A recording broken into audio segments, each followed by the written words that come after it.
नन्ही कहानियाँ टेल्स। कल्पना कीजिए एक ऐसा समय जब दुनिया ज्ञान की यात्रा के शुरुआती चरणों में थी और मानव सभ्यता प्रकृति को समझने की कोशिश भर कर रही थी। और उसी विशाल समय रेखा में भारत की पवित्र धरती पर एक ऐसा मस्तिष्क जन्म लेता है जो केवल अपने युग के लिए नहीं बल्कि आने वाली हजारों पीढ़ियों के लिए सोचता था।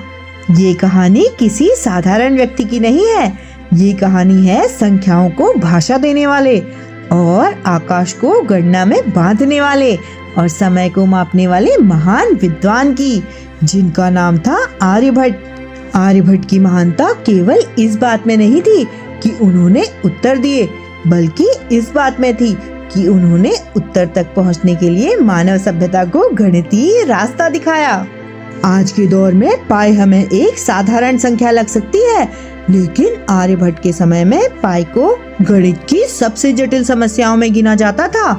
आर्यभट्ट ने अपनी अमर कृति आर्यभट्टियम में पाई का मान 3.14 बताया।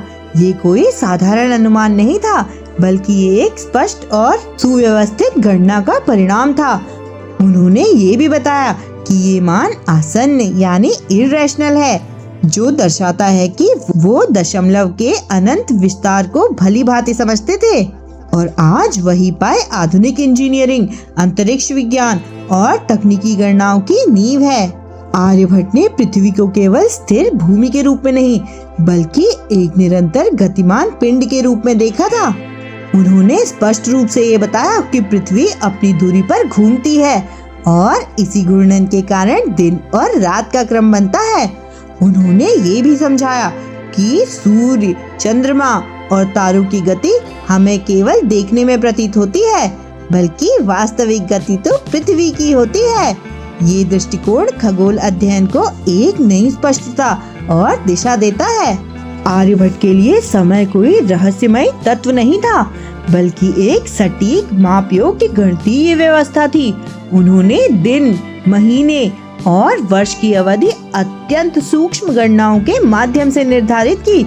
उन्होंने एक वर्ष की अवधि लगभग 365 दिन और 6 घंटे बताई, जो आधुनिक मान के बेहद निकट है। और ये सटीकता दर्शाती है कि उनकी गणनाएं दीर्घकालिक और गहन अवलोकन पर आधारित थी। आज साइन और कोसाइन गणित की सामान्य संकल्पनाएं हैं, लेकिन इनका व्यवस्थित रूप आर्यभट्ट के कार्यों में दिखाई देता है, जिनका उपयोग कोणों, दूरियों और आकाशीय गणनाओं में किया गया।